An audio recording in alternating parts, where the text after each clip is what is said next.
اعوذ باللہ من الشیطان الرجیم بسم اللہ الرحمن الرحیم رب اشرح لی صدری ویسر لی امری واحلل عقدۃ من لسانی یفقهوا قولی واجعل لی وزیرا من اہلی کی نسبحک کثیرا ونذکرک کثیرا انک کنت بنا بصیرا رب یسر ولا تعسر وتمم بالخیر وما توفیقی الا باللہ آمین یا رب العالمین۔ الحمدللہ، اللہ کی رحمت اور اس کی توفیق سے آج ہم سورہ انعام کی آیت نمبر 4 سے اپنے سبق کا آغاز کریں گے۔ اللہ تعالیٰ ارشاد فرماتے ہیں وَمَا تَأْتِيهِمْ، اور نہیں آتی ان کے پاس من آیتن کوئی نشانی من آیات ربہم ان کے رب کی نشانیوں میں سے الا مگر کانو وہ سب تھے عنہا اس سے معرضین اعراض کرنے والے۔ یعنی مراد کیا ہے کہ لوگوں کا حال یہ ہے کہ ان کے رب کی نشانیوں میں سے کوئی نشانی ایسی نہیں جو ان کے سامنے آئی ہو اور انہوں نے اس سے منہ نہ موڑ لیا ہو۔ جیسا کہ آپ جانتے ہیں ہم سورہ انعام پڑھ رہے ہیں اور سورہ انعام مصحف میں ترتیب کے اعتبار سے پہلی مکی سورہ ہے، اور سورہ انعام مکہ کے بھی آخری دور میں نازل ہوئی، اور کہا یہ جاتا ہے کہ مکی قرآن پورے قرآن کے اعتبار سے 2/3 بنتا ہے، گویا قرآن کا 2/3 حصہ مکی صورتوں پر مشتمل ہے اور 1/3 مدنی صورتوں پر۔ تو یہ صورت جو کہ مکہ کے بھی بالکل آخری دور کی ہے، تو یوں سمجھ لیجئے کہ اس وقت تک 2/3 قرآن نازل ہو چکا تھا، اور 2/3 قرآن میں سوچئے کس قدر توحید کے دلائل، آخرت کے، رسالت کے، کتنی ہی آیتیں، کتنے ہی احکامات، کتنے ہی معجزات اور پچھلے انبیاء کی تاریخیں اور ان کے قصے، ایک سے ایک بڑھ کر دلیل، مگر لوگ جھٹلاتے ہی چلے گئے۔ سورہ انعام کے آغاز میں آپ نے دیکھا اللہ تعالیٰ نے کائنات کی تخلیق کا تذکرہ کیا، زمین اور آسمان کی تخلیق کا تذکرہ کیا، اور اس کے بعد خود انسان کی تخلیق کا تذکرہ کیا، اور اب یہاں اللہ تعالیٰ قرآن کی دعوت اور اس کے مقابلے میں لوگوں کا کیا رویہ ہے اس کا تذکرہ کر رہے ہیں۔ اور اس آیت کے اندر جو لفظ آیت آیا ہے اس سے مراد کیا ہے؟ 3 مطلب ہو سکتے ہیں۔ آیت سے مراد قرآن کی کوئی آیت بھی ہو سکتی ہے، اس سے مراد وہ معجزات بھی ہو سکتے ہیں جو انبیاء پیش کرتے رہے، اور اس سے مراد کائنات کے اندر پھیلی ہوئی بے شمار نشانیاں بھی ہو سکتی ہیں جو لوگوں کو توحید کی طرف بلاتی ہیں، توحید کا پتہ دیتی ہیں، اللہ کی پہچان کراتی ہیں۔ اور آیت کہتے ہیں نشانی کو، گویا قرآن کی 6666 آیات یہ نشانیاں ہیں اللہ کی، یہ اللہ کی پہچان کراتی ہیں۔ ہمیں کہیں پہنچنا ہوتا ہے نا تو ہم کہتے ہیں کہ ہمیں کوئی نشانی بتاؤ، اپنے گھر کی تو لوگ بتاتے ہیں اچھا یوں مارکیٹ کے سامنے، مسجد کے قریب یہ سائن بورڈ لکھا ہوگا، یہ اسٹریٹ نمبر ہے، فلاں سیکٹر ہے اور یہ ہاؤس نمبر ہے۔ یہ ساری علامتیں یہ کیا ہوتی ہیں؟ یہ نشانیاں ہوتی ہیں جو ہمیں اس گھر کا پتہ بتاتی ہیں۔ تو اللہ تعالیٰ نے جو نشانیاں نازل کی ہیں یہ ساری نشانیاں بھی مجھے اور آپ کو اپنے رب کا پتہ دیتی ہیں۔ تو قرآن کی ساری آیتیں، وہ سارے احکامات، گویا پورے کا پورا دین یہ اللہ کی نشانی ہے۔ پھر وہ معجزات جو انبیاء پیش کرتے رہے، آپ یاد کر لیجئے حضرت ابراہیم علیہ السلام کا جلتی آگ میں کود پڑنا اور اس بھڑکتی ہوئی آگ کا ان کے لیے ٹھنڈا ہو جانا، سلامتی بن جانا، کیا یہ معجزہ نہیں ہے؟ کیا یہ رب کی نشانی نہیں ہے؟ پھر ان کا 4 پرندوں کو لینا، اسے اپنے سے مانوس کرنا، پھر انہیں ذبح کرنا اور اس کے ٹکڑے پہاڑوں پر بکھیر دینا اور پھر انہیں بلانا اور وہ دوڑتے ہوئے چلے آئے، کیا یہ رب کی نشانی نہیں ہے؟ پھر حضرت موسیٰ علیہ السلام کے دور میں عصا کا سانپ بن جانا، ید بیضا، پھر سمندر کا پھاڑ کر سوکھی سڑک بنانا، من و سلویٰ کا اترنا، 12 چشموں کا پھوٹ بہنا، کیا یہ پروردگار کی نشانیاں نہیں ہیں؟ پھر حضرت عیسیٰ علیہ السلام کے دور میں دیکھیے تو ان کا اندھوں کو بینا کرنا، کوڑی کو اچھا کرنا، حتیٰ کہ مردوں کو زندہ کرنا، گہوارے میں کلام کرنا، کیا یہ رب کی نشانیاں نہیں ہیں؟ اور خود رسول اللہ صلی اللہ علیہ وسلم کی انگشت مبارک سے پانی کے چشمے جاری ہونا، چاند کا 2 ٹکڑے ہونا، راتوں رات ساتوں آسمان کی سیر کر آنا، اور تھوڑے سے کھانے میں اتنی برکت ہو جانا کہ 70-80 لوگوں کو کافی ہو یا پورے لشکر کو کافی ہو، اور کھانے کا اسی طرح سے بھرا ہوا ہونا، کیا یہ پروردگار کی نشانیاں نہیں ہیں؟ پھر کائنات کے اندر جو بے شمار نشانیاں ہیں جو رب کا پتہ دیتی ہیں، نطفے سے انسان کا بننا، انڈے سے بچے کا نکلنا، بیج سے پھلدار پودا پھوٹنا، کہیں آبشاریں، کہیں چشمے، کہیں سمندر، اور اس خشک و تر میں اللہ کی کتنی ہی مخلوقات، کیا یہ اللہ کی نشانیاں نہیں ہیں؟ تو اللہ تعالیٰ کیا بتا رہے ہیں؟ اس قدر نشانیاں ہیں پروردگار کی، لیکن لوگوں کا حال کیا ہے؟ معرضین، وہ ان سے منہ موڑے ہوئے ہیں، وہ ان سے بے رخی برت رہے ہیں، ان سے اعراض کر رہے ہیں۔ اور اس آیت میں دیکھیے اللہ تعالیٰ کی صفت ربوبیت کا ذکر ہے، من آیات ربہم، رب کا ذکر ہے، اور رب اس ہستی کو کہتے ہیں جو ہر ایک کی ہر ضرورت ہر لمحے پوری کر رہا ہو۔ اور کیا میری اور آپ کی صرف یہی ضرورت ہے کہ ہمیں گوشت کھانے کو ملے، دودھ ملے، سبزی ملے، پھل ملے؟ کیا کھانا اور پینا اور سانس لینا ہی میری اور آپ کی ضرورت ہے؟ یا اس کے علاوہ بھی کوئی اہم چیزیں ہیں جن کی انسانیت کو ضرورت ہے؟ تو کھانے پینے سے بھی بڑھ کر، زندہ رہنے سے بھی بڑھ کر، انسان کو ہدایت اور رہنمائی کی بھی ضرورت ہے، اور یہ رب کی ربوبیت کا تقاضا ہے کہ وہ اپنے بندوں کی رہنمائی کرے۔ اور اسی ضرورت کو پورا کرنے کے لیے تو اللہ تعالیٰ نے ہر دور میں اور ہر قوم میں انبیاء بھیجے، چونکہ یہ ہر انسان کی ضرورت تھی کہ اسے پتہ چلے کہ بھلائی کیا ہے، برائی کیا ہے۔ اور اگر یہ پہچان کرنا اسے انسانوں پر چھوڑ دیا جائے تو انسانوں کے پاس تو اپنے ہر عمل کا جھوٹا سچا جواز موجود ہوتا ہے۔ ایک چور ڈاکو بھی اپنی چوری اور ڈاکے کے لیے دلیل دیتا ہے کہ یہ میری مجبوری ہے، لہٰذا کون بتائے کہ اصل میں بھلائی کیا ہے اور برائی کیا؟ تو یہ خالق کا کام ہے، یہ رب کا کام ہے کہ وہ اپنی مخلوق کی رہنمائی کا کام کرے۔ اللہ تعالیٰ اس آیت میں اپنی نشانیوں کا تذکرہ کرتے ہیں۔ سورہ یوسف میں بھی اللہ تعالیٰ فرماتے ہیں وَكَأَيٍّ مِّنْ آيَةٍ فِي السَّمَاوَاتِ وَالْأَرْضِ يَمُرُّونَ عَلَيْهَا وَهُمْ عَنْهَا مُعْرِضُونَ، کہ زمین اور آسمانوں میں کتنی ہی نشانیاں ہیں جن پر سے یہ لوگ گزرتے ہیں اور ذرا توجہ نہیں کرتے، ذرا آنکھ اٹھا کر نہیں دیکھتے، ذرا ان کے ذریعے رب کو نہیں پاتے۔ تو ان نشانیوں کو دیکھنے کے لیے اور ان نشانیوں سے رب تک پہنچنے کے لیے صرف وہ آنکھیں نہیں چاہیے جو جسم کی ہوتی ہیں، صرف وہ کان نہیں چاہیے جو چہرے کے ساتھ لگے ہوئے ہوتے ہیں۔ قرآن پڑھنے کے لیے اور ان نشانیوں سے رب کا پتہ پانے کے لیے دل کی آنکھیں اور دل کے کان کھولنے پڑتے ہیں۔ ان کے لیے دلوں کی زندگی چاہیے۔ دعا کیجئے اللہم اجعل فی قلبی نورا وفی بصری نورا وفی سمعی نورا، اے اللہ میرے دل کو نور سے بھر دے، میرے کانوں میں اور میری آنکھوں میں نور پیدا فرما تاکہ ہم آپ کو پہچان سکیں۔ سورہ یاسین میں بھی ہم پڑھتے ہیں وَآیَةٌ لَهُمُ الْأَرْضُ الْمَيْتَةُ أَحْيَيْنَاهَا وَأَخْرَجْنَا مِنْهَا حَبًّا فَمِنْهُ يَأْكُلُونَ، ان لوگوں کے لیے بے جان زمین ایک نشانی ہے، ہم نے اسے زندگی بخشی اور اس سے غلہ نکالا جس سے یہ کھاتے ہیں۔ اور سورہ یاسین میں اللہ تعالیٰ فرماتے ہیں وَآیَةٌ لَهُمُ اللَّيْلُ نَسْلَخُ مِنْهُ النَّهَارَ فَإِذَا هُمْ مُظْلِمُونَ، ان کے لیے ایک اور نشانی رات ہے، ہم اس کے اوپر سے دن ہٹا دیتے ہیں تو ان پر اندھیرا چھا جاتا ہے۔ گویا اللہ تعالیٰ نے کائنات میں اپنی بے شمار نشانیاں پھیلا دی، جو بھی ان نشانیوں پر غور کرے گا،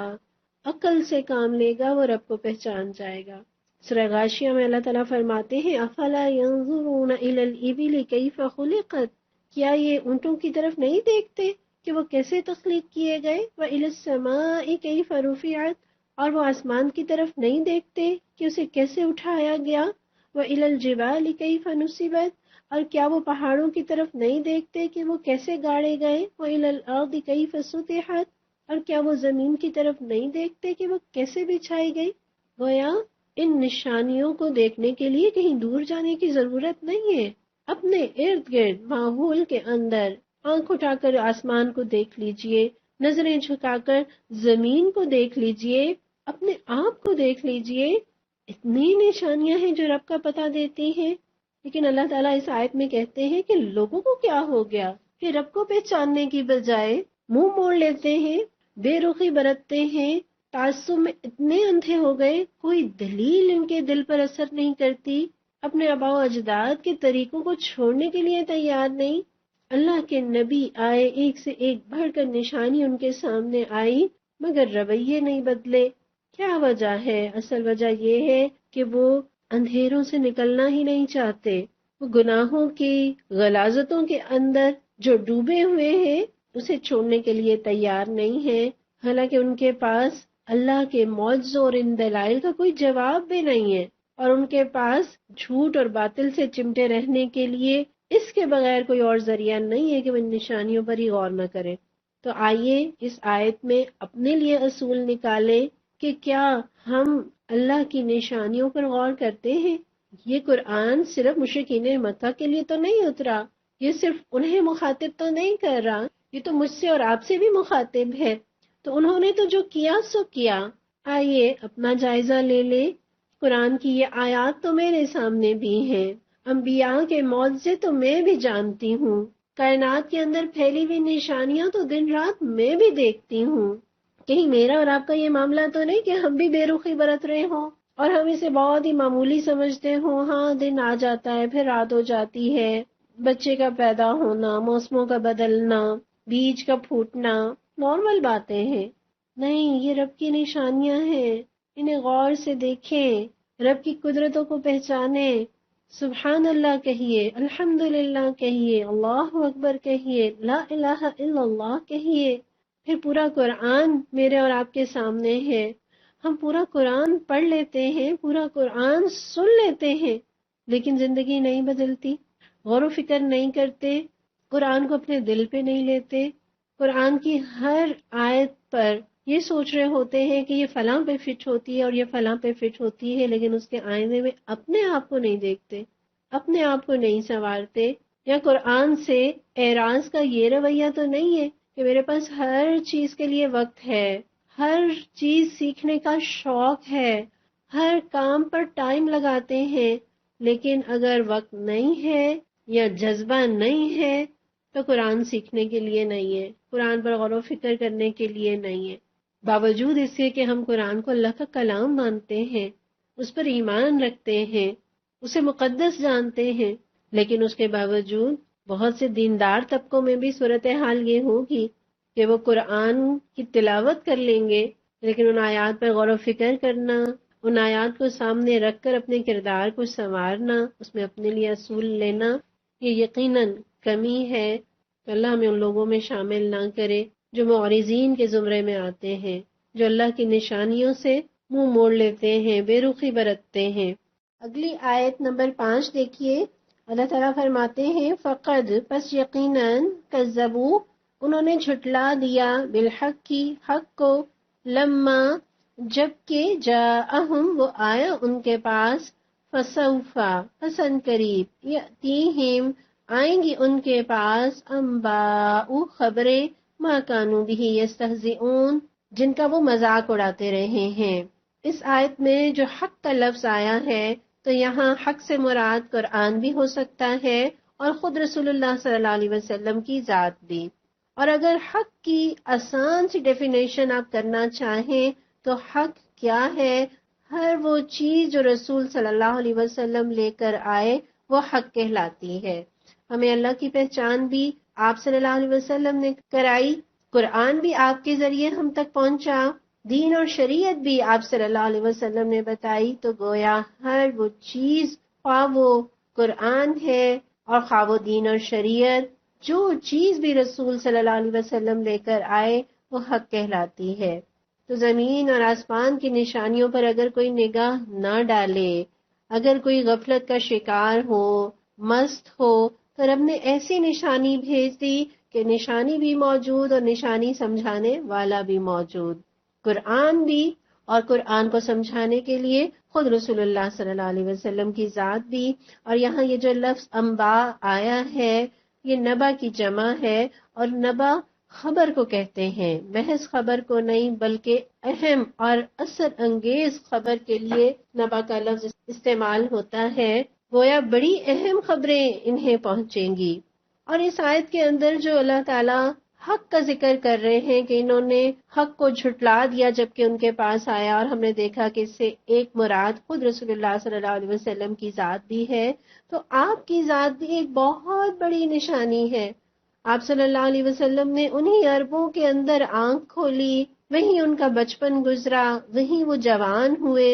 ان کی پوری زندگی ان عربوں کے سامنے کھلی کتاب کی طرح تھی، اور وہ سب یہ جانتے تھے کہ رسول اللہ صلی اللہ علیہ وسلم نے کبھی کسی سے کوئی تعلیم حاصل نہیں کی، حتیٰ کہ آپ صلی اللہ علیہ وسلم تو اپنا نام بھی خود نہیں لکھنا جانتے تھے۔ آپ تو حروف تہجی الف با تا سا سے بھی واقف نہ تھے، آپ امی کے لقب سے مشہور تھے، اور 40 سال تک کی عمر اس حال میں آپ صلی اللہ علیہ وسلم کی ان لوگوں کے درمیان گزری کہ نہ کبھی شعر و شاعری سے دلچسپی ہوئی اور نہ ہی کبھی کسی علم اور تعلیم سے کوئی مناسبت ہوئی، اور 40 سال کے ہوتے ہی اچانک آپ کی زبان مبارک سے ایسا کلام جاری ہونے لگا کہ دنیا کے بڑے بڑے فصیح اور بلیغ لوگ بھی، فلاسفر بھی ان کے سامنے عاجز نظر آئے۔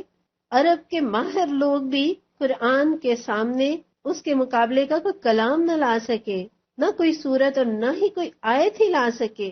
وہ لوگ کہ جو ہمیشہ پیارے نبی صلی اللہ علیہ وسلم کو شکست دینے کے لیے اپنی جانیں بھی لگا رہے تھے، مال بھی، اولاد اور خاندان، ہر چیز قربان کرنے کے لیے تلے رہتے تھے، ان میں سے کسی کی یہ جرت نہیں ہوئی کہ وہ قرآن کے چیلنج کو قبول کرتا اور اس کے برابر کی کوئی آیت ہی لے آتا۔ گویا خود رسول اللہ صلی اللہ علیہ وسلم کی ذات اور قرآن کا اپنا وجود دین اسلام کی حقانیت کی بہت بڑی نشانی تھی۔ اور پھر رسول اللہ صلی اللہ علیہ وسلم کے ہاتھوں کئی معجزات اور کئی ایسی نشانیاں ظاہر ہوئیں جن کا ایک عام عقل کا انسان بھی انکار نہیں کر سکتا،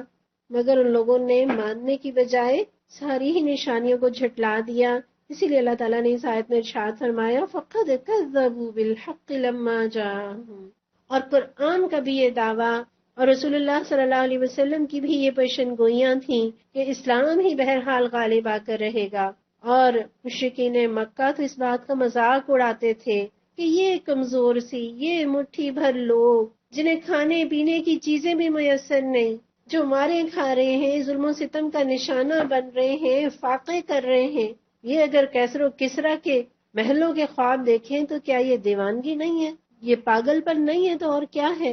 تو ان کے اسی جواب میں اللہ تعالیٰ فرماتے ہیں عنقریب ان لوگوں کو ایسی خبریں آنے لگیں گی، یہ پیشن گوئیاں پوری ہوں گی، حقیقت ان کے سامنے آ جائے گی۔ اور ایک تو وہ حقیقت جو دنیا میں اسلام کے غلبے کے ذریعے ان کو پہنچے گی، اور ایک اور حقیقت جو تب نظر آتی ہے جب آنکھیں بند ہو جاتی ہیں۔ گویا آنکھیں بند ہونے کی دیر ہے کہ وہ آخرت جس کا مذاق اڑاتے ہیں اس کی حقیقت ان کے سامنے آ جائے گی۔ وہ دن جب کہ قیامت قائم ہوگی، ساری حقیقتیں کھل کر سامنے آ جائیں گی، اس وقت ہر انسان کو اپنے کیے دھرے کا حساب دینا ہوگا، لیکن اس وقت کوئی یقین، کوئی ایمان، کوئی اقرار، کوئی عمل کام نہیں آئے گا، کیونکہ وہ دن عمل کا نہیں بلکہ جزا کا دن ہوگا۔ لہٰذا ابھی موقع ہے، رب کی نشانیوں پر غور کر لیں، غور و فکر کر لیں، ایمان لے آئیں، مان جائیں، اسی میں نجات ہے۔ اور سورہ انعام جو کہ مکہ کے بالکل آخری دور کی سورت ہے، 12-13 برس ہو گئے مسلمانوں کو ظلم و ستم سہتے ہوئے اور لوگوں کو ان کا مذاق اڑاتے ہوئے، اور مدینہ جاتے ہی کیسی کیسی خبریں ان لوگوں کو پہنچتی ہوں گی۔ یہ خبریں بھی تو وہ سنتے ہوں گے نا کہ مسلمانوں کا رسول اللہ صلی اللہ علیہ وسلم کا شاندار استقبال کیا گیا مدینے میں، ان لوگوں نے اپنے مال اور اپنی جانیں اور اپنے گھر انہیں پیش کیے، کس طرح سے وہاں اسلام پھیل رہا ہے، یہ خبریں بھی انہیں کتنی تکلیف دیتی ہوں گی۔ اور مدینہ ہجرت کے دوسرے ہی سال بدر کے معرکے میں جو اسلام کو فتح نصیب ہوئی، کیسی کیسی خبریں آنا شروع ہوئیں، اور اس کے بعد احد، خندق، غزوہ خیبر، غزوہ تبوک اور بالآخر فتح مکہ، تو یہ خبریں 8 سال کی مدت میں یہ لوگ سنتے رہے، جن باتوں کا یہ لوگ مذاق اڑاتے تھے۔ حضرت ابو طلحہ رضی اللہ عنہ بیان کرتے ہیں کہ نبی صلی اللہ علیہ وسلم نے بدر کے دن قریش کے 24 سرداروں کی لاشوں کو بدر کے ایک گندے کنویں میں پھینکنے کا حکم دیا، اور پھر آپ اس کنویں کی منڈیر پر کھڑے ہوئے اور انہیں ان کے نام اور ان کے باپوں کے ناموں سے پکارنے لگے کہ اے فلاں کے بیٹے، اے فلاں کے بیٹے، کہ اب تمہیں یہ اچھا معلوم ہوتا ہے کہ تم اللہ اور اس کے رسول کی اطاعت کر لیتے۔ اور پھر فرمایا کہ پس بے شک ہم سے ہمارے رب نے جو وعدہ کیا تھا ہم نے پا لیا، کیا تم سے بھی تمہارے رب نے جو وعدہ کیا تھا تم نے اسے سچا پایا؟ یعنی ہمارے رب نے تو ہم سے جو اطاعت پر، ایمان لانے پر جو کامیابی کے وعدے کیے تھے وہ رب نے پورے کر دیے، اور تم نے اپنے عمل کو جن نظریات پر قائم کیا تھا، کیا تم لوگوں نے اپنے نظریات کو سچا پایا؟ اسی طرح ایک حدیث میں آتا ہے کہ جب رسول اللہ صلی اللہ علیہ وسلم نے مکہ میں ایک مرتبہ بیت اللہ کے کنجی بردار عثمان بن طلحہ سے کعبۃ اللہ کا دروازہ کھولنے کو کہا تو اس نے نہایت بدتمیزی سے انکار کر دیا۔ آپ صلی اللہ علیہ وسلم نے فرمایا، عثمان، وہ کیسا وقت ہوگا جب اللہ کے گھر کی چابی میرے پاس ہوگی، میں جسے چاہوں گا دوں گا۔ تو اس نے حیران ہو کر کہا تھا کہ کیا اس وقت قریش ذلیل ہو گئے ہوں گے؟ آپ صلی اللہ علیہ وسلم نے فرمایا، نہیں، اس وقت قریش کی عزت میں اضافہ ہوگا۔ پھر اسی طرح مکہ والوں پر ایک وقت ایسا آیا کہ اتنا قحط پڑا کہ مکہ والے بلبلا اٹھے، اور ابو سفیان نے کافر ہوتے ہوئے بھی رسول اللہ صلی اللہ علیہ وسلم کو پیغام بھیجا کہ آپ کی قوم بھوکی مر رہی ہے۔ چنانچہ آپ صلی اللہ علیہ وسلم نے ان کی مدد کے لیے غلے کے اونٹ لاد کے بھیجے اور عذاب کے ٹلنے کی بھی دعا فرمائی۔ پھر اسی طرح رسول اللہ صلی اللہ علیہ وسلم جب ہجرت کر رہے تھے، بے سر و سامانی کا کیا عالم تھا کہ آپ اپنا گھر بار اور خاندان سب چھوڑ کر نکل کھڑے ہوئے تھے، اور آپ کے ساتھ صرف آپ کے ساتھی حضرت ابو بکر صدیق رضی اللہ عنہ تھے۔ کوئی مال و متاع پاس نہیں تھا، خطرات سے پر سفر تھا، اور اس میں بھی جب سراقہ آپ کا پتہ پا لیتا ہے، اور رسول اللہ صلی اللہ علیہ وسلم اس حال میں بھی سراقہ کو یہ خبر دیتے ہیں کہ سراقہ کیا حال ہوگا اس وقت جب کسریٰ کے کنگن تمہارے ہاتھوں میں ہوں گے۔ یعنی اس وقت میں بھی رسول اللہ صلی اللہ علیہ وسلم کیسی کیسی پیشن گوئیاں فرما رہے تھے، اور یہ ساری پیشن گوئیاں تھوڑے ہی عرصے میں پوری ہوئیں۔ فتح مکہ کے موقع پر 10,000 کا لشکر جب مکہ کے قریب پہنچا اور انہوں نے رات دور دور تک اپنے چولہے جلائے تو مکہ والے حیران رہ گئے، گھبرا کر باہر نکلے، اور مسلمانوں کا ہتھیاروں سے لیس لشکر اور اس کا نظارہ دل دہلا دینے کے لیے کافی تھا۔ ابو سفیان اس موقع پر کہنے لگا، عباس، تیرا بھتیجا تو بہت بڑا بادشاہ ہو گیا۔ حضرت عباس رضی اللہ عنہ کہنے لگے، ابو سفیان، آنکھیں کھولو،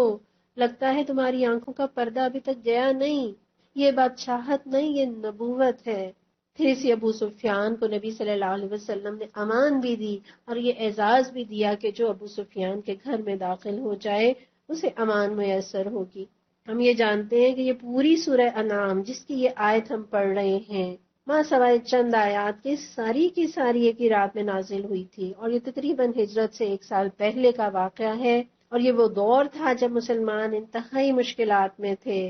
کئی مسلمان حبشہ کی طرف ہجرت کر کے وہاں مقیم ہو چکے تھے، اور مکہ میں رہنے والے مسلمانوں کی تو زندگی اجیرن بن چکی تھی۔ اس وقت قرآن جو یہ پیشن گوئی کر رہا ہے، نہ کفار یہ گمان کر سکتے تھے کہ کس قسم کی خبریں انہیں پہنچنے والی ہیں، اور نہ ہی مسلمانوں کے ذہن میں اس کا کوئی خیال موجود تھا، بلکہ خود رسول اللہ صلی اللہ علیہ وسلم بھی آئندہ کے حالات سے بے خبر تھے۔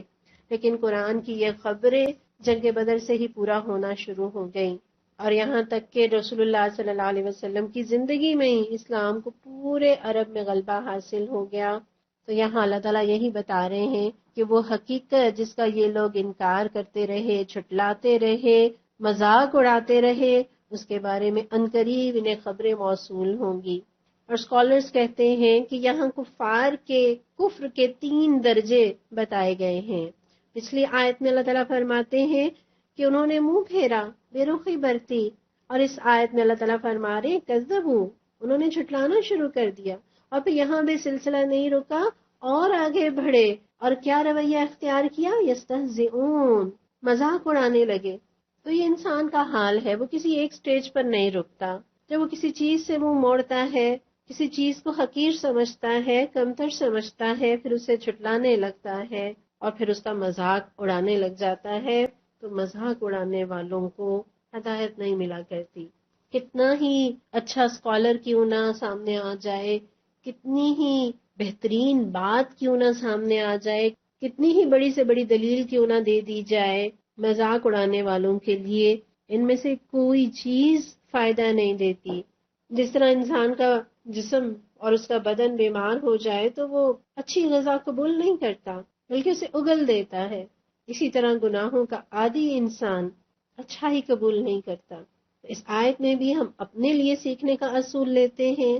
کہیں ہم تکذیب تو نہیں کر رہے، کہیں ہم اللہ کے احکامات کو جھٹلا تو نہیں رہے کہ ایسا تو نہیں ہونا چاہیے، اس میں تو نقصان ہے. میرا خیال ہے کہ یہ طریقہ زیادہ بہتر ہے کہ قرآن کے احکامات کے مقابلے میں ہم میں سے کوئی ایسی گفتگو تو نہیں کرتا کہ آج کے دور میں اس پر عمل نہیں ہو سکتا. یہ تو دقیانوسی باتیں ہیں.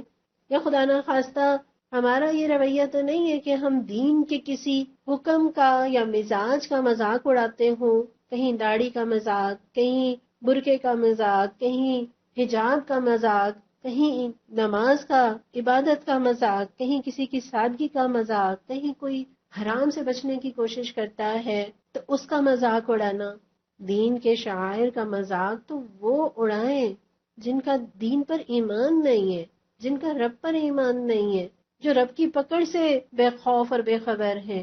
ہم تو رب پر ایمان رکھتے ہیں، رب کی قدرتوں پر ایمان رکھتے ہیں، اس کے دین کو سچا جانتے اور سچا مانتے ہیں. اللہ نہ کرے کہ ہمارا رویہ ایسا ہو. تو جائزہ لے لیجئے، کہیں ہم قرآن کو چھٹلا تو نہیں رہے، ہم اللہ کے کسی حکم کو چھٹلا تو نہیں رہے، کہیں ہم دین کے کسی شق کا مذاق تو نہیں اڑا رہے. اللہم لا تجعلنا منہم، اللہ ہمیں ایسے لوگوں میں شامل نہ کرے. سورہ انعام کی آیت نمبر 6، الم یروا کم اہلکنا من قبلہم من قرن، کیا انہوں نے نہیں دیکھا کہ ان سے پہلے ہم کتنی ہی ایسی قوموں کو ہلاک کر چکے. مکناہم فی الارض، جنہیں ہم نے زمین میں بسایا. ما لم نمکن لکم، جس طرح سے کہ ہم نے تمہیں نہیں بسایا، یعنی ہم نے انہیں زمین میں وہ اقتدار بخشا تھا، وہ ترقی اور وہ عروج بخشی تھی جو ہم نے تمہیں نہیں بخشی. وَأَرْسَلْنَا السَّمَاءَ عَلَيْهِمْ مِدْرَارًا، اور ہم نے آسمان سے ان پر خوب بارشیں برسائیں. وَجَعَلْنَا الْأَنْهَارَ تَجْرِي مِن تَحْتِهِمْ، اور ہم نے ان کے نیچے نہریں بہا دیں. فَأَهْلَكْنَاهُمْ بِذُنُوبِهِمْ، مگر جب انہوں نے کفران نعمت کیا تو آخرکار ہم نے ان کے گناہوں کی پاداش میں انہیں ہلاک کر دیا. وَأَنشَأْنَا مِن بَعْدِهِمْ قَرْنًا آخَرِينَ، اور ان کی جگہ ہم نے دوسرے دور کی قوموں کو اٹھایا. اس آیت میں جو لفظ ہے یرو، یعنی انہوں نے دیکھا، تو یہاں دیکھنے سے مراد غور و فکر کرنا ہے. ظاہر ہے وہ قومیں لوگوں کی آنکھوں کے سامنے تو نہیں تھی کہ وہ انہیں دیکھتے، تو یہاں مراد محض آنکھ سے دیکھنا نہیں بلکہ علم کی نظر سے دیکھنا، غور و فکر کرنا مراد ہے.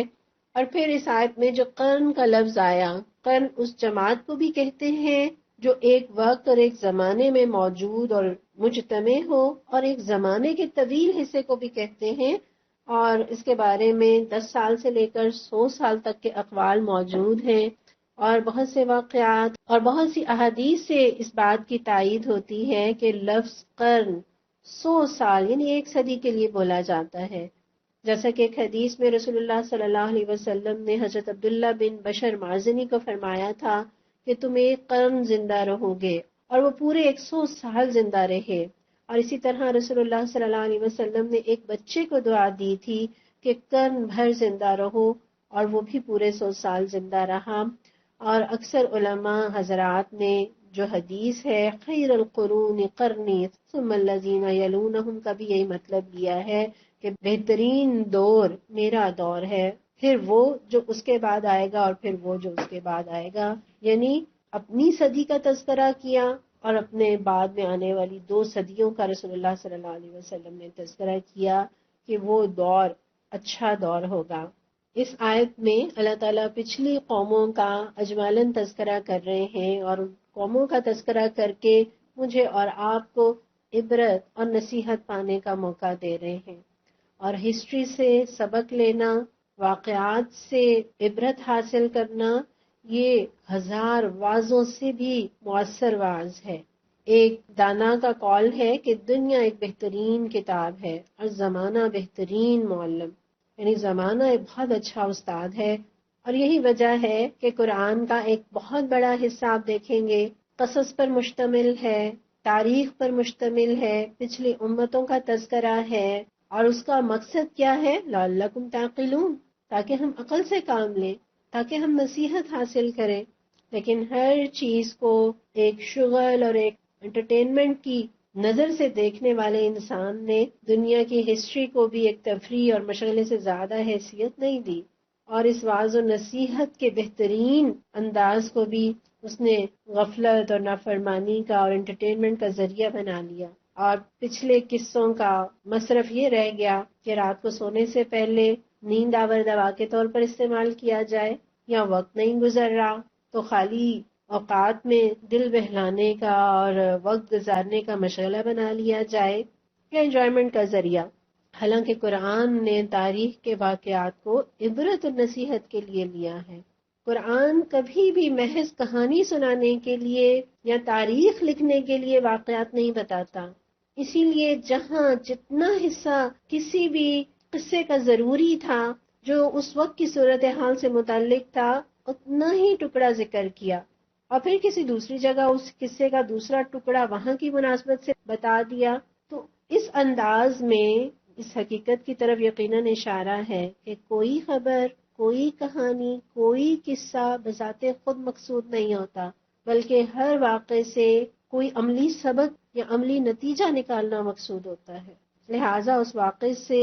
سبق حاصل کرو اور آگے بڑھو، اپنے حالات کا جائزہ لو اور ان ماضی کے واقعات سے اپنی اصلاح کر لو۔ پھر اس آیت میں اللہ تعالیٰ جس بات کی طرف اشارہ کر رہے ہیں کہ تم سے پہلے ہم نے کتنی قومیں جن کو ہم نے ہلاک کر دیا، انہیں زمین میں ایسا بسایا تھا، ایسا عروج اور ترقی عطا کی تھی کہ تم نے اس عروج اور اس ترقی کا عشر اشیر بھی نہیں پایا۔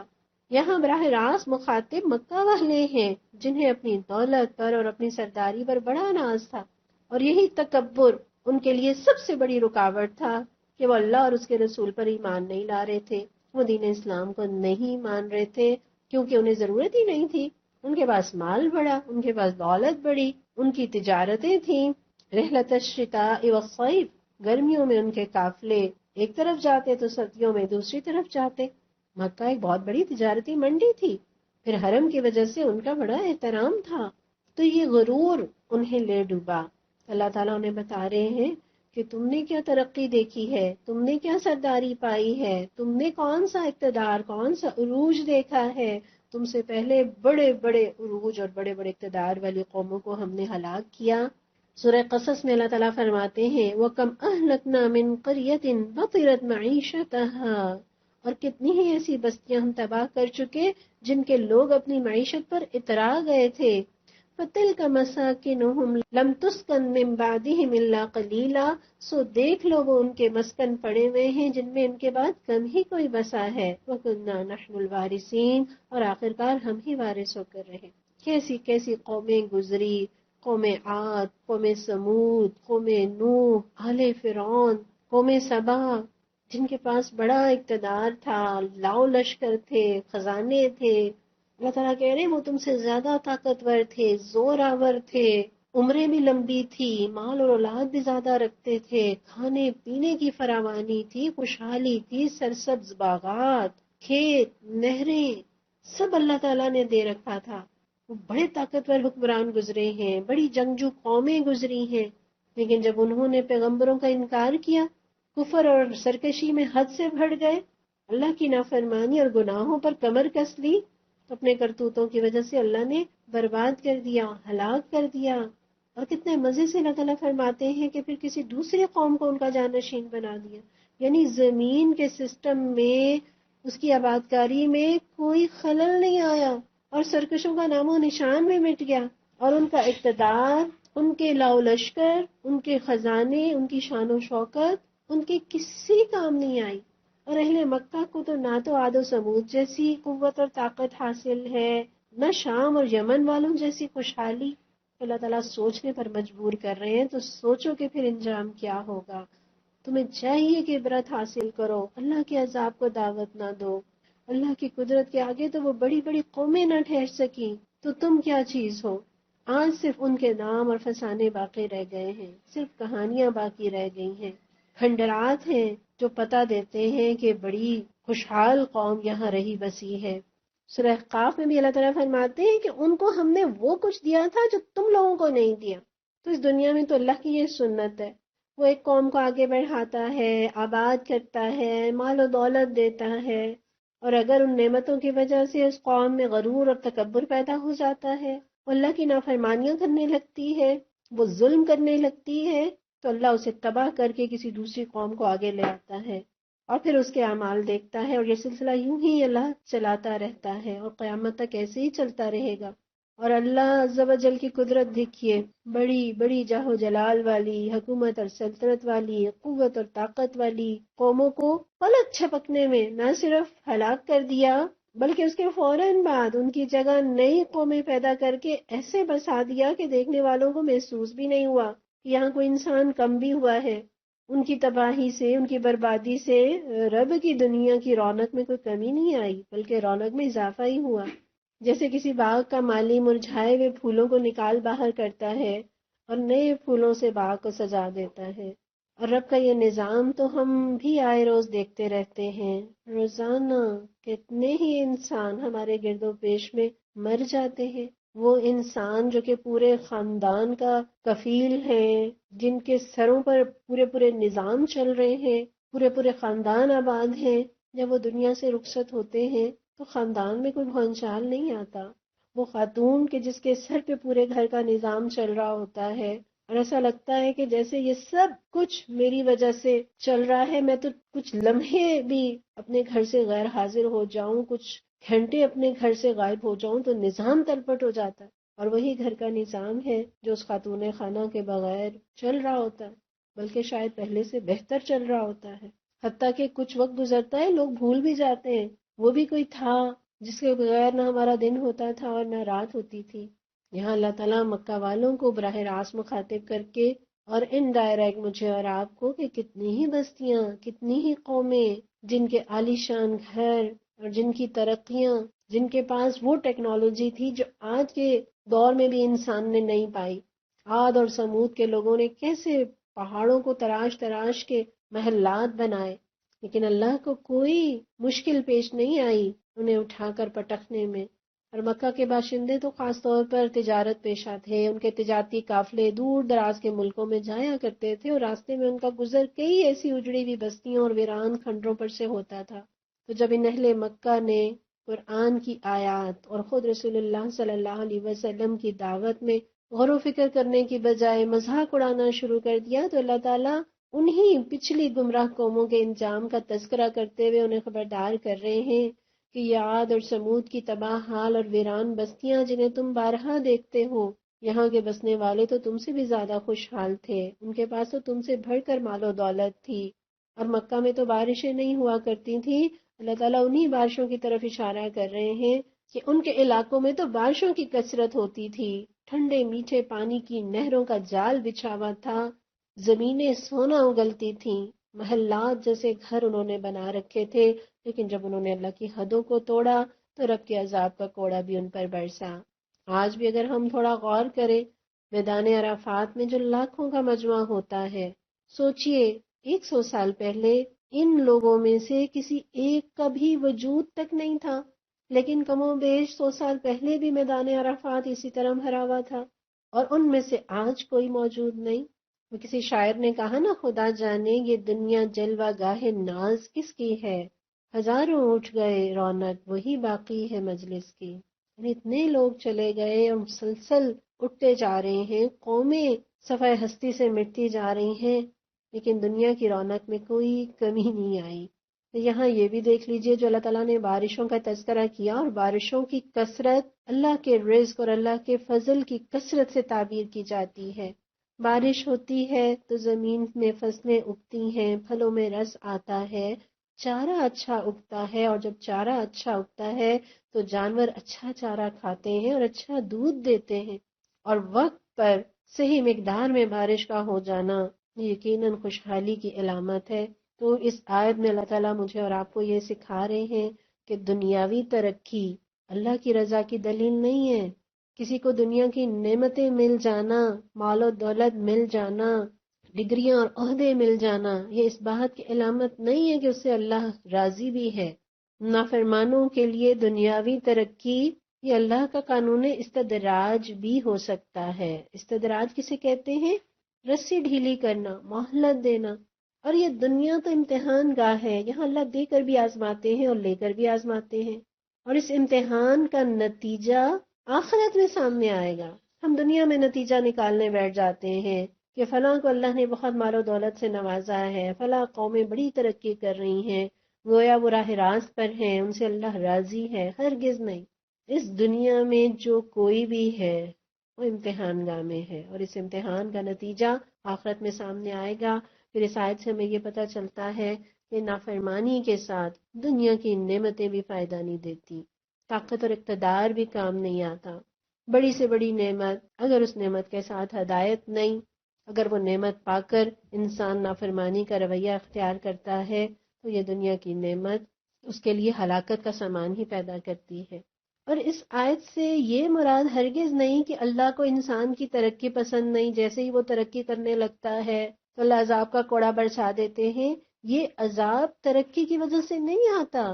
یہ عذاب گناہوں کی وجہ سے آتا ہے۔ اور اس آیت سے ہمیں یہ بھی پتہ چلتا ہے کہ گناہ نعمتوں کے زوال کا باعث بنتے ہیں۔ اس آیت میں پھر غور کر لیجئے، اللہ تعالیٰ فرماتے ہیں فَأَهْلَكْنَاهُمْ بِذُنُوبِهِمْ، ہم نے ان کے گناہوں کی وجہ سے انہیں ہلاک کر دیا۔ تو آئیے اپنے لیے اصول لیتے ہیں، گناہ جمع نہ کریں۔ بلا شبہ ہم میں سے کوئی یہ دعویٰ نہیں کر سکتا کہ وہ بہت متقی اور بہت پارسا ہے، اتنا کہ اس سے کوئی گناہ نہیں ہوتا، وہ کوئی گناہ نہیں کرتا۔ ہم سب انسان ہیں، ہم سب خطا کار ہیں، ہم سب سے بہت سی خطائیں اور بہت سی غلطیاں اور بہت سے گناہ ہوتے رہتے ہیں، لیکن گناہوں کو جمع نہ کیجیے، توبہ کے ذریعے اپنے گناہوں کو مٹا دیجیے۔ یہ اللہ کی رحمت ہے کہ اس نے زندگی کی مہلت کے ساتھ ہی توبہ کی مہلت بھی دے رکھی ہے۔ جب تک زندگی باقی ہے میں اور آپ توبہ کر سکتے ہیں، تو توبہ کرنے میں دیر نہ کریں، گناہوں کو جمع نہ کریں، کہیں یہ گناہ جمع ہو کر مجھے اور آپ کو ہلاک و برباد نہ کر دے۔ پھر توبہ کے ذریعے گناہ مٹتے ہیں۔ ان الحسنات یذہبن السیئات، نیکیاں برائیوں کو مٹا دیتی ہیں۔ صدقہ، نماز، روزہ،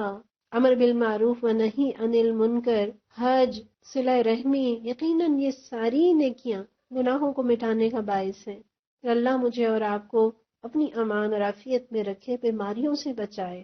اللہ بیماریوں کے ذریعے ہمارے گناہوں کو نہ مٹانا، ہم اس قابل نہیں ہیں، لیکن خدا نخواستہ کوئی بیماری آ ہی جائے تو صبر اور شکر کا رویہ اپناتے ہوئے کہ یہ بیماری میرے گناہوں کو جھاڑنے کا باعث بنے گی، میرے درجات کی بلندی کا ذریعہ بنے گی، اس بیماری میں بھی رب سے شکوہ کرنے کی بجائے اللہ کا شکر ادا کریں۔ پھر غم ہم میں سے کس کو نہیں، تو اس غم میں بھی یہ مثبت سوچ تو ہم اپنا سکتے ہیں نا۔ یہ غم اللہ سے قریب کرتے ہیں، یہ فکریں، یہ پریشانیاں خواہ وہ چھوٹی ہوں یا بڑی ہوں، گناہوں کے جھڑنے کا باعث بنتی ہیں۔ بہرحال توبہ، اصلاح اور ڈھیروں نیکیاں جمع کرنا، یہ کام تو میں اور آپ کریں، لیکن گناہ جمع نہ کریں۔ حضرت معاذ بن جبل رضی اللہ عنہ روایت کرتے ہیں کہ رسول اللہ صلی اللہ علیہ وسلم نے انہیں ایک قوم کی طرف بھیجا تو کہنے لگے اللہ کے رسول مجھے نصیحت کیجیے۔ تو آپ صلی اللہ علیہ وسلم نے فرمایا سلام کو عام کرو، کھانا کھلاؤ، اور اللہ سے اس طرح حیا کرو جس طرح تم اپنے گھر کے کسی فرد سے حیا کرتے ہو، اور جب گناہ ہو جائے تو اس کے بعد نیکی کرو، اور جتنا ہو سکے اپنا اخلاق اچھا کرو۔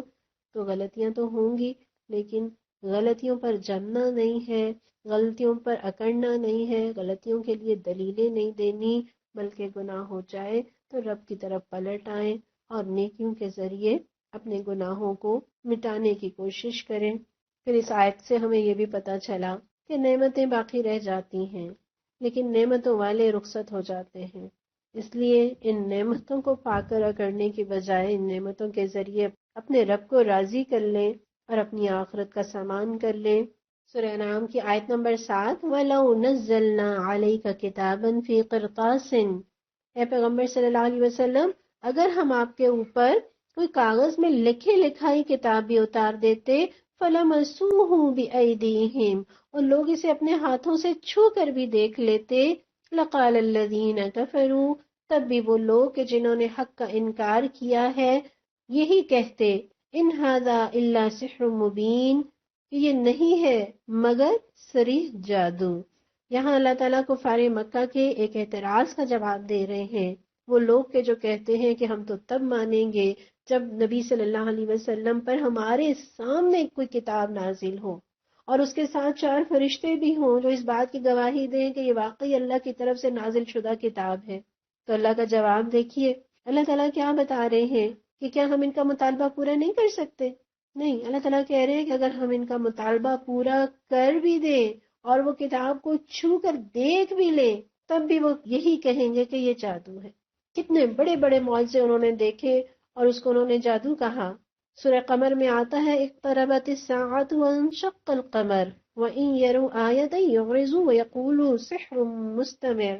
قیامت کی گھڑی قریب آ گئی اور چاند پھٹ گیا، مگر ان لوگوں کا حال یہ ہے خواہ کوئی نشانی دیکھ لیں منہ موڑ جاتے ہیں اور کہتے ہیں یہ تو چلتا ہوا جادو ہے۔ یعنی اتنی بڑی نشانی کہ چاند 2 ٹکڑے ہو گیا مگر لوگوں نے کہا یہ تو جادو ہے۔ عبداللہ بن امیہ نے رسول اللہ صلی اللہ علیہ وسلم کے سامنے یہ مطالبہ رکھا کہ میں تو آپ پر اس وقت تک ایمان نہیں لا سکتا جب تک میں یہ واقعہ نہ دیکھ لوں کہ آپ آسمان پر چڑھ جائیں اور وہاں سے ہمارے سامنے ایک کتاب لے کر آئیں جس میں میرا نام لے کر یہ ہو کہ میں آپ کی تصدیق کروں، اور پھر یہ سب کہہ کر یہ بھی کہہ دیا کہ اگر آپ یہ سب کچھ کر بھی دکھائیں تو جب بھی میں مسلمان ہوتا نظر نہیں آتا۔ اور مزے کی بات یہ ہے کہ یہی صاحب پہ مسلمان ہوئے اور غزوہ طائف میں انہوں نے شہادت پائی۔ لیکن سوچیں کہ لوگوں کے ایسے بے جا اور بے تک کے مطالبات اور مذاق اڑانے والے انداز میں مطالبات کرنا، ان چیزوں سے رسول اللہ صلی اللہ علیہ وسلم کو کتنی تکلیف ہوتی ہوگی۔ اس کا اندازہ تو اسے ہی ہو سکتا ہے جسے اپنی قوم کی اصلاح کی ویسی ہی فکر ہو جیسے رسول اللہ صلی اللہ علیہ وسلم کو تھی۔ تو اللہ تعالیٰ آپ کو کیا بتا رہے ہیں کہ ان کے مطالبے کا یہ مقصد ہرگز نہیں ہے کہ وہ واقعی ایمان لانا چاہتے ہیں، اور ان کے مطالبے کا یہ مقصد بھی نہیں ہے کہ یہ جو نہیں مان رہے تو فی الواقع کوئی رکاوٹ ہے، کوئی عذر ہے جو دور ہو جائے تو یہ فوراً مان لیں گے۔ نہیں، بات وہی رہے گی جہاں اب ہے۔ اب یہ بہانہ ہے تو پھر کوئی اور نیا بہانہ تراش لیں گے، اور ان کے نہ ماننے کی وجہ یہ نہیں ہے کہ انہیں معجزے نہیں دکھائے گئے، بلکہ ان کے نہ ماننے کا اصل سبب یہ ہے کہ وہ اپنی خواہشات اور اپنے نظریات اور اپنی مرضی کے خلاف کوئی بات سننے کے لیے، ماننے کے لیے تیار ہی نہیں ہے۔ اور اللہ تعالیٰ نبی صلی اللہ علیہ وسلم کو تسلی دیتے ہوئے حضرت موسیٰ کا تذکرہ بھی کرتے ہیں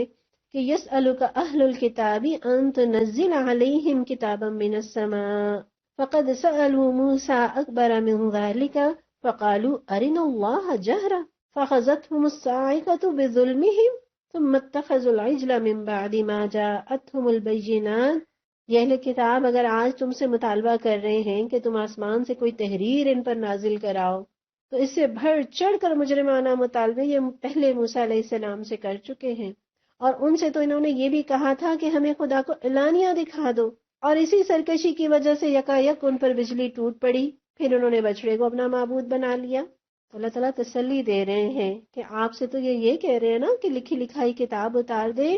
پچھلی قومیں تو ان سے بڑھ کر ہٹ دھرم تھیں، انہوں نے تو کہا اپنے نبی سے کہ ہم جب تک اللہ کو اعلانیہ نہ دیکھ لیں ہم نہیں مانیں گے، اور جب اللہ نے اپنا پرتو پہاڑ پر ڈالا اور وہ ریزہ ریزہ ہو گیا اور یہ بے ہوش ہو کر گر پڑے تو اس ہیبت ناک منظر کو دیکھنے کے بعد، اس پرجلال منظر کو دیکھنے کے بعد کیا وہ فرما بردار بن گئے؟ اللہ تعالیٰ کہتے ہیں ثم اتخذوا العجل، اس کے بعد تو انہوں نے بچڑے کو معبود بنا لیا۔ اسی طرح قرآن میں اللہ تعالیٰ فرماتے ہیں وَلَوْ فَتَحْنَا عَلَيْهِمْ بَابًا مِّنَ السَّمَاءِ فَظَلُّوا فِيهِ يَعْرُجُونَ، اگر ہم ان پر آسمان کا کوئی دروازہ کھول دیتے اور وہ دن دہارے اس میں چڑھنے بھی لگتے، لَقَالُوا إِنَّمَا سُكِّرَتْ أَبْصَارُنَا بَلْ نَحْنُ قَوْمٌ مَسْحُورُونَ، تب بھی وہ یہی کہتے کہ ہماری آنکھوں کو دھوکا ہو رہا ہے، بلکہ ہم پر تو جادو کر دیا گیا ہے۔ یہ سورہ ہجر کی آیات ہیں۔ سورہ طور میں اللہ تعالیٰ فرماتے ہیں وَإِن يَرَوْا كِسْفًا مِّنَ السَّمَاءِ سَاقِطًا يَقُولُوا سَحَابٌ مَّرْكُومٌ، یہ لوگ آسمان کے ٹکڑے بھی گرتے ہوئے دیکھ لیں تو کہیں گے یہ تو بادل ہیں جو امڑے چلے آ رہے ہیں۔ گویا جن کی قسمت میں ہدایت نہیں نا، ان کا شک کسی طور جاتا نہیں۔ اللہ دل کی آنکھ کو بے نور نہ کرے۔ دل کی آنکھ جب اندھی ہو جاتی ہے نا تو کوئی دلیل، کوئی معجزہ، کوئی نشانی، کوئی بات اثر نہیں کرتی۔ ایک تفسیر میں فارسی کا یہ جملہ لکھا ہوا تھا، ہوئے بدرا بہانہ واسیار، اور یہ کہاوت کیا ہے؟ یعنی جب نہ ماننا ہو تو بہانے بے شمار۔ اور یہ کہاوت شیخ سعدی کی حکایت سے لی گئی ہے کہ ایک بھیڑ کا بچہ ندی کے کنارے پانی پی رہا تھا، اور اس سے پرے اوپر کی طرف ایک بھیڑیا بھی اسی ندی سے پانی پی رہا تھا۔ تو بھیڑیے نے اس بچے سے کہا کہ تم میرا پانی کیوں گندا کر رہے ہو؟ اس بھیڑ کے بچے نے جواب دیا، حضور آپ اونچائی پر پانی پی رہے ہیں اور پانی تو آپ کی جانب سے میری طرف آ رہا ہے، یعنی میں کیسے گندا کر سکتا ہوں؟ تو بھیڑیا یہ سن کر بولا، کیا ہاں تم نے پچھلے سال بھی میرے ساتھ بدتمیزی کی تھی؟ وہ بچہ کہنے لگا، جناب میری عمر تو چند مہینے ہے، پچھلے سال تو میں پیدا بھی نہیں ہوا تھا۔ اس پر بھیڑیے نے یہ کہہ کر حملہ کر دیا کہ اگر تو نے نہیں کیا تھا تو تیرے باپ نے کیا ہوگا۔ تو اس حکایت کا مطلب کیا ہے کہ جس نے نہیں ماننا ہوتا، جس نے سرکشی ہی کرنی ہوتی ہے، اسے کوئی بڑی سے بڑی دلیل بھی فائدہ نہیں دیتی، نہ ماننے کے سو بہانے۔ اصل بات یہ ہے کہ ہدایت کی طلب ہی نہیں ہے، چاہت ہی نہیں ہے، بھوک ہی نہیں ہے۔ جس طرح بچے کو بھوک نہیں ہوتی نا تو ماں سونے کا نوالا بھی کھلائے تو وہ منہ بناتا ہے، بہانے کرتا ہے۔ اللہ ہمیں ہدایت کی طلب اور بھوک دے دے۔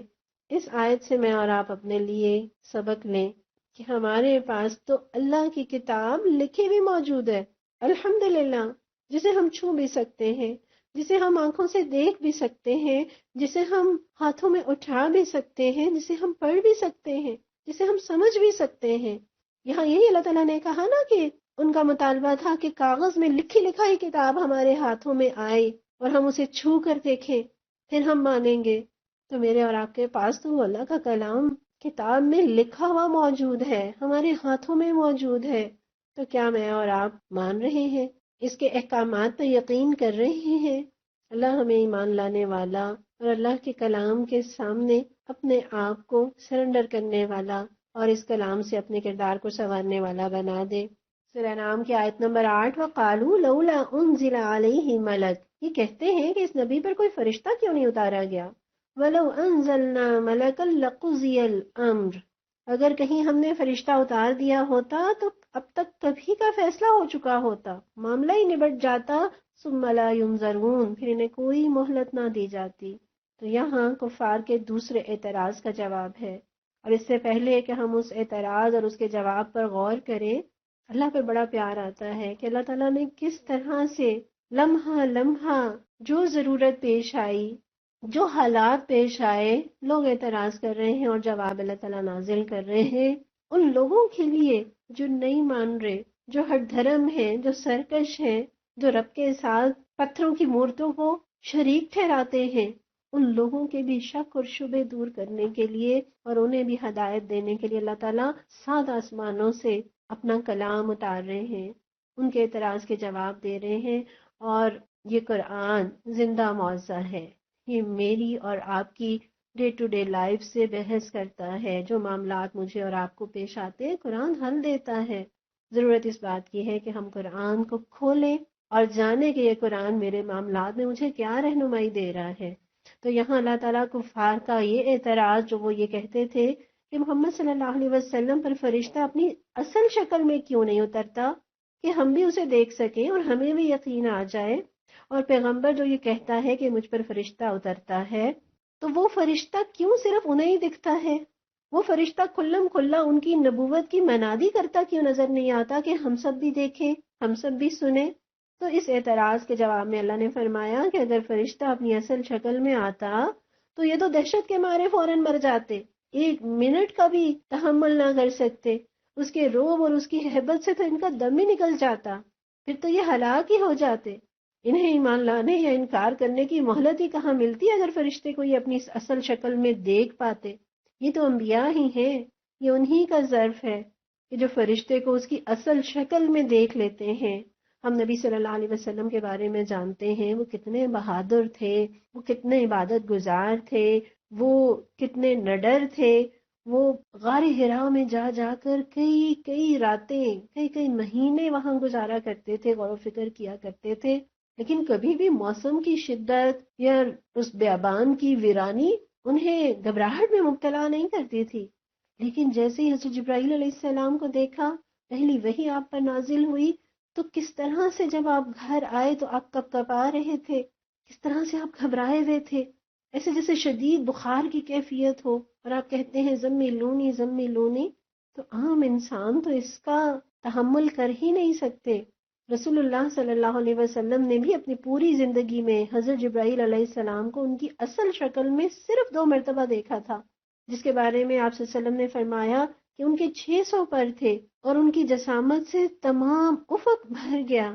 تو یہاں اللہ تعالیٰ یہی فرما رہے ہیں کہ جب فرشتے اترنے لگیں تو پھر تو اللہ کا عذاب آتا ہے اور پھر مہلت نہیں دی جاتی، اور یہ اللہ کی سنت ہے جو قرآن میں کئی جگہ بیان ہوئی ہے۔ سورہ ہجر میں آتا ہے کہ یہ لوگ کہتے ہیں اگر تو سچا ہے تو ہمارے سامنے فرشتوں کو لے کیوں نہیں آتا،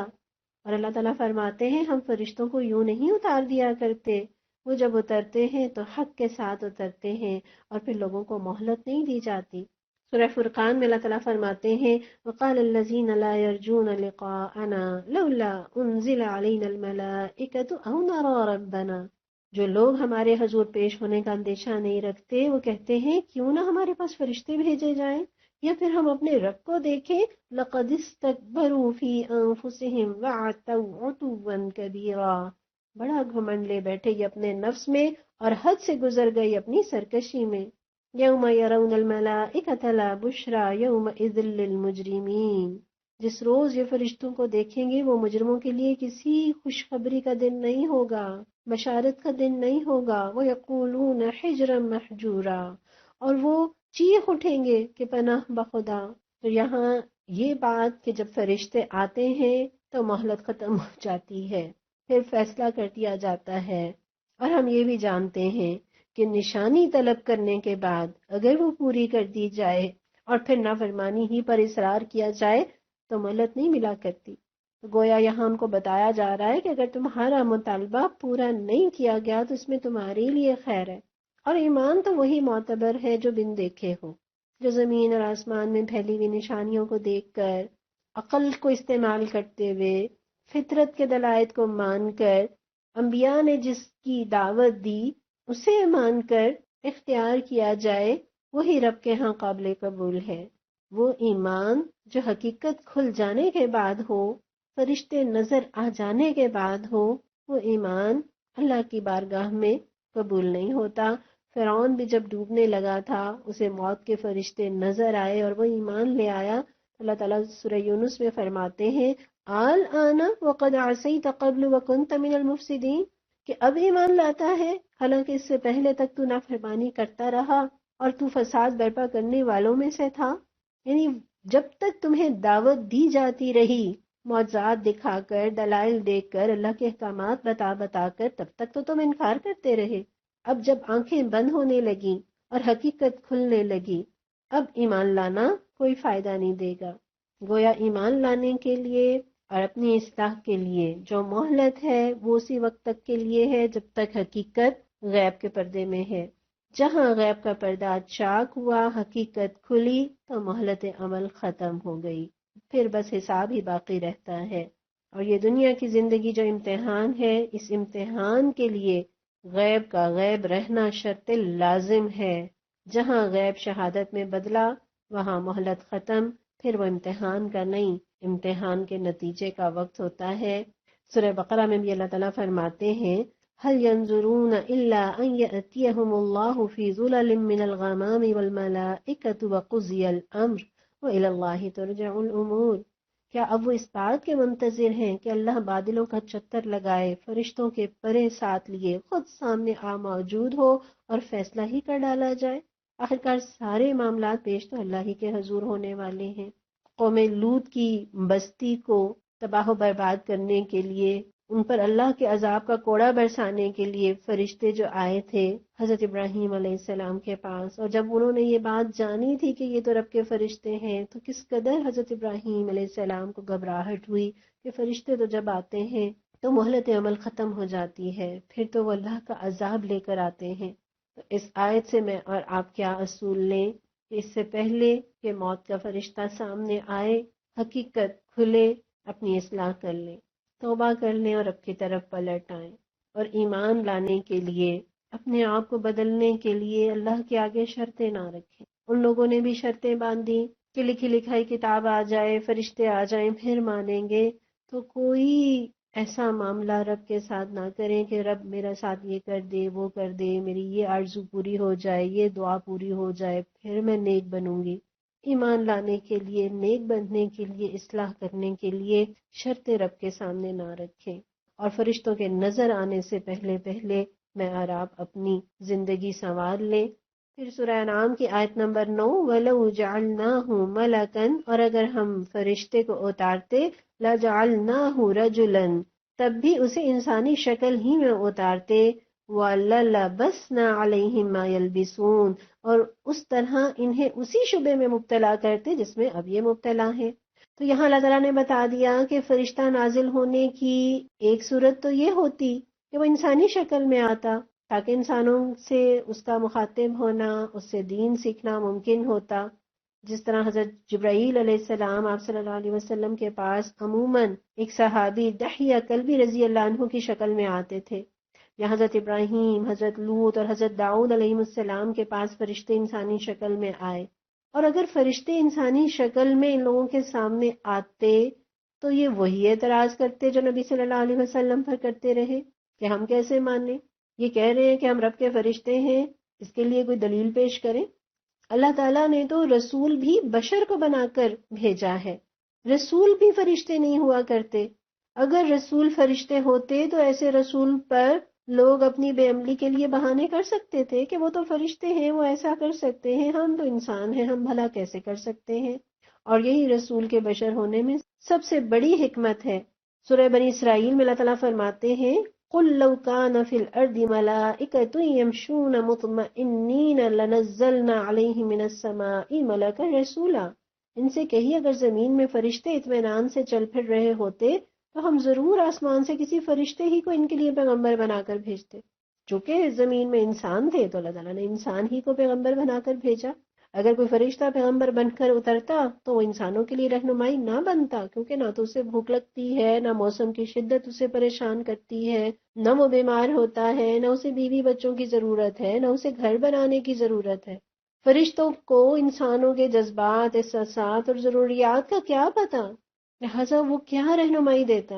ابن عباس رضی اللہ عنہ فرماتے ہیں کہ اگر انسانوں کے پاس کوئی فرشتہ پیغمبر بن کر آتا تو انسانی صورت میں ہی آتا،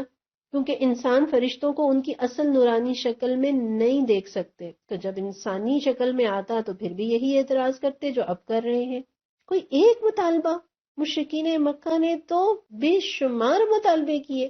قرآن میں اللہ تعالیٰ فرماتے ہیں کہ وہ کہتے ہیں ہم تیری بات نہیں مانیں گے جب تک تو ہمارے لیے زمین کو پھاڑ کر ایک چشمہ جاری نہ کر دے، یا تیرے لیے کھجوروں اور انگوروں کا ایک باغ پیدا ہو تو اس میں نہریں رواں کر دے، یا تو آسمان کو ٹکڑے ٹکڑے کر کے ہمارے اوپر گرا دے جیسا کہ تیرا دعویٰ ہے، یا خدا اور فرشتوں کو رو در رو ہمارے سامنے لے آئے، یا تیرے لیے ایک سونے کا گھر بن جائے، یا تو آسمان پر چڑھ جائے، اور تیرے چڑھنے کا بھی ہم یقین نہ کریں گے جب تک تو ہمارے اوپر ایک ایسی تحریر نہ اتار لائے جسے ہم پڑھیں۔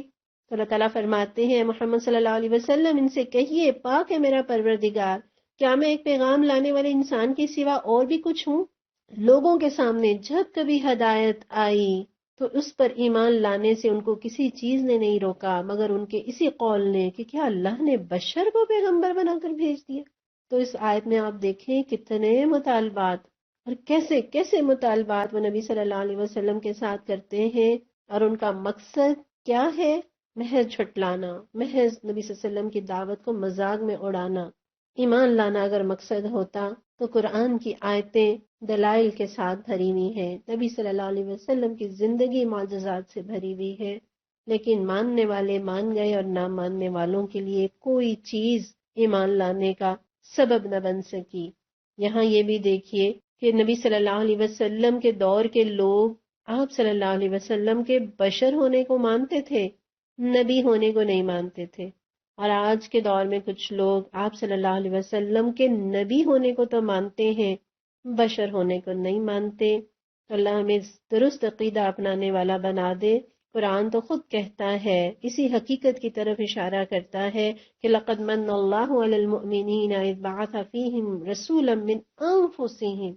در حقیقت اہل ایمان پر تو اللہ نے یہ بڑا احسان کیا کہ ان کے درمیان خود انہی میں سے ایک پیغمبر اٹھایا، من انفسہم، جو انہی جیسا انسان ہے، جو انہی جیسے جذبات اور احساسات رکھتا ہے. لیکن رسول کا مقام اور مرتبہ یقیناً عام انسانوں سے کہیں بڑھ کر ہے، جس کو ہم اس مثال سے یقیناً سمجھ سکتے ہیں کہ پہاڑ سے نکلنے والا ہر پتھر پتھر ہی ہوتا ہے، اور ہیرا بھی پتھر ہی ہوتا ہے، وہ بھی پہاڑ ہی سے نکلتا ہے. لیکن قدر و قیمت میں اس میں اور پتھر میں زمین اور آسمان کا فرق ہوتا ہے. یہی معاملہ اور اس سے کہیں بڑھ کر فرق انسان اور نبی کا ہے. یقیناً قدر و منزلت میں، فضیلت میں، شرف میں انبیاء تمام انسانوں سے بڑھ کر ہیں، اور نبی صلی اللہ علیہ وسلم تو امام الانبیاء ہیں. لیکن بہرحال نہ وہ کوئی فرشتے ہیں اور نہ خدائی میں شریک، بلکہ اللہ تعالیٰ نے ایک بشر کو رسول بنا کر بھیجا تاکہ میرے اور آپ کے لیے رہنمائی ہو، ہدایت ہو، اور ہمارے جذبات، احساسات اور ضروریات سے وہ واقف ہو، اور اس کے مطابق وہ ہمارے لیے گائیڈ لائن دے اور جسے ہم اپنا بھی سکیں. پھر اس رکوع کی آخری آیت نمبر 10، وَلَقَدِ اسْتُهْزِئَ بِرُسُلٍ مِّن قَبْلِكَ فَحَاقَ بِالَّذِينَ سَخِرُوا مِنْهُم مَّا كَانُوا بِهِ يَسْتَهْزِئُونَ. اے محمد صلی اللہ علیہ وسلم، آپ سے پہلے بھی بہت سے رسولوں کا مذاق اڑایا جا چکا، مگر ان مذاق اڑانے والوں پر آخرکار وہی حقیقت مسلط ہو کر رہی جس کا وہ مذاق اڑاتے تھے. تو یہاں اعتراضات کا جواب دینے کے بعد نبی صلی اللہ علیہ وسلم کو تسلی دے رہے ہیں کہ یہ کوئی نئی بات نہیں. ہر دھرم لوگوں نے ہمیشہ یہی رویہ اختیار کیا ہے، پہلے انبیاء کے ساتھ بھی یہی کچھ ہوتا رہا، لیکن انہوں نے ہمت نہیں ہاری. سو آپ بھی پرواہ نہ کیجیے. اور آخرکار اللہ تعالیٰ نے ایسے لوگوں کو ہلاک کر دیا جو اللہ اور اس کے رسول اور اس کی دعوت کا مذاق اڑاتے رہے. تو یہاں پتہ چلتا ہے کہ مذاق اڑانے والوں کو ہدایت نہیں ملا کرتی، مذاق اڑانے والوں کی قسمت میں ہلاکت اور بربادی ہی ہوا کرتی ہے. تو خلاصہ یہ، اپنے کام پر توجہ دیں، لوگوں کی باتوں کا اثر دل پر نہ لیں، نہ ان کی نافرمانی پر ایسے غمزدہ ہوں کہ صلاحیتیں متاثر ہوں اور کام چھوڑ بیٹھیں. جو کام رب کے لیے شروع کیا ہو اسے بندوں کی باتوں کی وجہ سے روک نہ دے. اور اصول میرے اور آپ کے لیے یہ ہے کہ اگر میرا اور آپ کا دین پر چلنے کی وجہ سے مذاق اڑایا جائے تو پریشان نہ ہو. یہ معاملہ تو انبیاء کے ساتھ بھی رہا، جو بہترین کردار، بہترین اخلاق اور پاکیزہ زندگیوں کے مالک تھے، ان کے ساتھ بھی لوگوں نے ایسا ہی معاملہ کیا کہ ان کا مذاق اڑایا. تو میری اور آپ کی زندگی تو خطاؤں سے بھی پر ہے. اگر میرا اور آپ کا کوئی مذاق اڑاتا ہے تو ہم تو شاید اس درجے کے مومن ہیں بھی نہیں. بہرحال یہ تو وہ تمغہ ہے جو لوگوں نے انبیاء کو دیا. اللہ نہ کرے کہ ہمیں ایسے لوگوں سے سابقہ پیش آئے، ایسے رویوں سے سابقہ پیش آئے. بلا شبہ راہ چلتا کوئی مذاق اڑائے تو اتنا دکھ نہیں ہوتا جتنا اپنے مذاق اڑائیں تو دکھ ہوتا ہے. تو کبھی بھی مذاق پر دل چھوٹا نہ کریں. خدا نہ کرے ہمارا شمار ان میں ہو کہ جو دوسروں کا دین کی وجہ سے مذاق اڑائیں. ہاں، یہ ممکن ہے کہ ہمارا شمار ان میں ہو جائے کہ جن کا مذاق دین کی وجہ سے اڑایا جائے. تو دل چھوٹا نہ کریں اور اعتماد کے ساتھ، کانفیڈنس کے ساتھ دین کے راستے پر چلتے رہیں. اللہ مجھ سے اور آپ سے راضی ہو. اللہ ہمیں اپنی خطاؤں سے توبہ کرنے والا بنائے. اللہ نعمتوں کا شکر ادا کرنے والا اور ان نعمتوں کو نیکیاں جمع کرنے کا ذریعہ بنا دے.